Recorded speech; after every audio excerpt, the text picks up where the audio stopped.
छोटी चिड़िया आज बहुत खुश थी क्योंकि आज वो अपनी माँ वाले जंगल में वापस जा रही थी। चिड़िया खुश क्यों न होती, क्योंकि आज वो उस जंगल में जा रही थी जहाँ उसने अपना बचपन गुजारा था। अपना थोड़ा बहुत सामान बांधकर चिड़िया अपने पड़ोसी कौवे के पास जाती है जो अभी तक सोया हुआ था। कौवे भैया उठो, तुम अभी तक सोए हुए हो। रात हमने तय किया था कि हम सुबह सवेरे ही सफर पर निकल जाएंगे। चिड़िया, सारी रात मुझे डरावने सपने आते रहे हैं, इसी कारण मैं अच्छे से सो नहीं पाया। मैंने कौन सा कोई सामान बांधना है, मैं तो तैयार हूँ। तो फिर चलो, दोपहर से पहले पहले हम इस जंगल से निकल जाएंगे। मैंने अभी नाश्ता करना है। कौवे भैया, मैंने भी अभी नाश्ता नहीं किया, हम रास्ते में कहीं से नाश्ता कर लेंगे। फिर चिड़िया और कौवा उड़ते हैं। चिड़िया बहुत ईमानदार, मेहनती, सच्ची और अच्छी चिड़िया थी, जबकि कालू कौवा हर वक्त चिड़िया को उल्लू बनाने के चक्कर में ही रहता था। वो बहुत पुराने दोस्त थे, फिर भी कौवा अभी तक खुद को बदल न सका था। मैं थक गई हूँ। यहाँ तो आसपास पानी भी नहीं है, मुझे प्यास लगी है। मैं भी बहुत प्यासा हूँ। चिड़िया, तुम यहाँ बैठो, मैं वो सामने वाले घर से पानी का पूछता हूँ। फिर चिड़िया अपने सामान के पास बैठ जाती है और कालू कौवा थोड़ी दूर एक घर के पास जाता है। कौवा दरवाजे पर दस्तक देता है। वो घर तोते का था। तोता बाहर आता है। बताओ कौवे, क्या बात है? तोते, मैं और मेरी दोस्त चिड़िया परावासी हैं। हम अपने पुराने जंगल जा रहे हैं, बहुत प्यास लगी है। क्या तुम्हारे पास कुछ पानी है? यार कौवे, पानी तो है मगर थोड़ा है, नदी यहाँ से बहुत दूर है। मेरे पास जितना पानी है मैं आपको दे देता हूँ। फिर मिट्ठू तोता अपने घर से एक गिलास पानी का लाकर कौवे को दे देता है। मेरे पास यही पानी था, तुम दोनों आधा आधा पी लो। ये तो बहुत कम पानी है, हम दोनों की प्यास नहीं बुझेगी इससे। ऐसा कहते हुए कौवा वो पानी पी लेता है और गिलास मिट्ठू को दे देता है। चिड़िया नदी से जाकर पी लेगी। कौवा वहाँ से चला जाता है। अजीब कौवा था, अपनी प्यास बुझा ली और अपने दोस्त को प्यासा ही छोड़ दिया। कौवे भैया, क्या पानी नहीं मिला आपको? क्या जमाना आ गया है, वो मोटी चोंच वाला तोता रहता है उस घर में। मैंने पानी मांगा तो बातें सुनाने लगा, भिखारी कहने लगा वो मुझे। मैंने भी अच्छी सुनाई उसे आगे से। कोई बात नहीं कौवे भैया, मैंने थोड़ा आराम कर लिया है, अब हम नदी से जाकर पानी पी लेंगे। ऐसे वो दोनों फिर से उड़ते हैं। जंगल के बाहरी रास्ते पर उन्हें एक ठंडे पानी की नदी मिल जाती है। वो वहाँ रुकते हैं। चिड़िया अपना सामान रखती है और जी भर के पानी पीती है। कौवे भैया, तुम भी पी लो पानी। कौवे ने तो पहले ही पानी तोते से लेकर पी लिया था, इसलिए वो ऐसे ही नदी में चोंच मारने लगता है जैसे वो पानी पी रहा हो। वो नदी से जी भर के पानी पीते हैं और फिर से उड़ते हैं। वो सुबह से भूखे थे, उड़ते उड़ते वो थक गए थे। अभी आधा सफर ही तय हुआ था, उन्हें भूख लग जाती है। वो सूखे का जंगल था, इसलिए आसपास खाने की कोई चीज भी ना थी। अब तो भूख से पेट में दर्द होने लगी है और उड़ना बहुत मुश्किल है। भूख तो मुझे भी बहुत लगी है। चिड़िया, मैंने तो सुबह से नाश्ता भी नहीं किया। चिड़िया, तुम यहाँ बैठो, वो सामने एक घर है, मैं जाता हूँ, हो सकता है वहाँ से हमें कुछ खाने को मिल जाए। कौवा वहाँ जाता है। वो दस्तक देता है। अंदर से एक सुंदर सी कबूतरी बाहर आती है। कौवे, क्या बात है, क्या आप भूखे हो? हाँ, मैं भूखा हूँ, मैं बहुत भूखा हूँ, प्लीज मुझे कुछ खाने को दो। मैं अभी आपको खाने को कुछ ला कर देती हूँ। फिर वो कबूतरी अपने घर से 2 लड्डू और एक चने का दाना लेकर आती है। लो कौवे भैया, ये 2 लड्डू और एक दाना चने का था मेरे घर में, ये आप खा लो, मेरा पति मेरे लिए और भोजन ले आएगा। आप बहुत अच्छी हो कबूतरी, यात्रियों का बहुत ख्याल रखती हो आप। ऐसा कहते हुए कौवा वो दोनों लड्डू खा लेता है। कौवे, वो सामने बैठी चिड़िया कौन है जिसके पास सामान है? वो चिड़िया भी मेरे साथ ही है। ये चने का दाना मैं उसी के लिए लेकर जा रहा हूँ। कौवा चने का दाना लेकर वहाँ से चला जाता है। अजीब कौवा था, चिड़िया के लिए चने का दाना और दोनों लड्डू खुद खा गया। कबूतरी अपने घर में चली जाती है। चिड़िया, ये एक चने का दाना मिला है। चिड़िया, मैं भूखा रह लेता हूँ और ये तुम खा लो। नहीं कौवे भैया, ये कैसे हो सकता है कि मेरा दोस्त भूखा रहे और मैं दाना खा लूं? ये दाना आप खा लें। चिड़िया, मुझे शर्म आ रही है, मैं ऐसा नहीं कर सकता। कौवे भैया, आप खा लो ये दाना, हमें आगे से जरूर भोजन मिल जाएगा। कौवा अपना सर झुकाए वो चने का दाना भी खा लेता है। वो फिर से उड़ते हैं। शाम से पहले ही वो अपने जंगल में पहुँच जाते हैं। अब उन्हें रहने के लिए घर बनाना था। वो दोनों इधर उधर देखते हैं। एक पेड़ पर एक पुराना घर था। चिड़िया कौवे से कहती है, कौवे भैया, हम ऐसा करते हैं, इस पुराने घर की मरम्मत कर लेते हैं और दोनों मिलकर इसी घर में रह लेंगे। ना चिड़िया, ये घर पहले मैंने देखा है, इसलिए ये घर मेरा हुआ। तुम अपने लिए अलग घर बना लो। कौवे भैया, इतनी जल्दी में मैं कैसे घर बना सकती हूँ? चिड़िया, ये तुम्हें ही सोचना होगा, मेरे पास इतना दिमाग नहीं है। मैंने तो समझा था तुम मेरे दोस्त हो, मगर तुम तो बहुत मतलबी और बुरे हो। मैंने तोते जी से पानी पिया, कबूतरी से खाए लड्डू, बना बनाया घर मिला है, तुझको मिलेगा डुड्डू। ऐसे कहते हुए कौवा उस पुराने घर की मरम्मत करने लगता है। गंदे कौवे, दुष्ट कौवे, मित्र को धोखा जो भी देगा उसका अंत बुरा ही होगा। ऐसा कहते हुए चिड़िया अपना सामान दूसरे पेड़ पर रखती है और अपना घर बनाने का काम शुरू करती है। वो सूखी लकड़ियों और टिंकों से घर बनाना जानती थी। वो कोई बड़ा नहीं बल्कि अपने लिए जल्दी में छोटा सा घर बना रही थी। दुष्ट कौवे ने भी टूटे हुए घर की थोड़ी बहुत मरम्मत कर ली थी। उसका पेट भी भरा हुआ था, इसलिए वो आराम से सो जाता है। चिड़िया अपना घर बनाकर अपना सामान घर के अंदर रखती है और अपने लिए दाना लेने चली जाती है। थोड़ी ही दूर बेरी के पेड़ से उसे मीठे फल मिल जाते हैं। अपने घर में बैठी चिड़िया मीठा फल खा रही थी और एक छोटी सी खिड़की से बाहर देख रही थी जब वहाँ एक चील आती है। कौन है? इस घर के अंदर कौन है? बाहर आओ। कौवा सोया हुआ था, वो खर्राटे ले रहा था। अब आएगा मजा गंदे कौवे को। चील जोर से दरवाजे पर दस्तक देती है। कौवा उठता है। सोने भी नहीं देते। कौन हो तुम मोटो? कमबख्त, ये घर मेरा है, तू कौन है? चल भाग यहाँ से। ऐसा कहते हुए चील 2 थप्पड़ कौवे के लगाती है और उसे उठाकर दूर फेंक देती है। मर गया रे।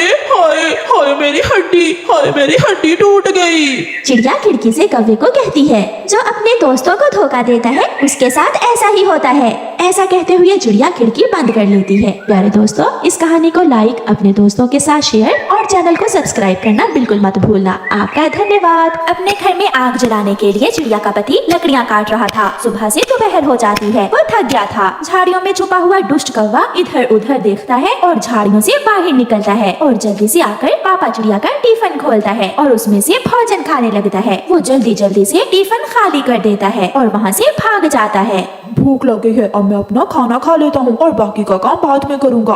वो अपना टिफिन खोलता है। ये क्या? आज फिर किसी ने मेरा खाना चुरा लिया। इसका मतलब आज फिर मुझे भूखे ही रहना पड़ेगा। कौन है वो जो मेरे पीछे ही पड़ गया है? हर रोज मेरा खाना चुरा कर खा लेता है। ऐसे पापा चिड़िया सारा दिन भूखे पेट ही काम करता है और शाम को अपनी लकड़ियाँ लेकर घर जाता है। गुड़िया की मम्मा कहाँ है? मुझे जल्दी से खाना दे दे, बहुत भूख लगी है। खाना तैयार है। क्या आज फिर किसी ने आपका खाना चुरा तो नहीं लिया? हाँ, मुझे आज भी भूखे ही रहना पड़ा। जब मैं खाना खाने आया तो मेरा टिफिन खाली था। पापा, वो चोर जरूर आपको छुप कर देखता रहता होगा और फिर जब आप टिफिन से थोड़ी दूर जाते होंगे तो वो चोर अपना काम दिखा देता होगा।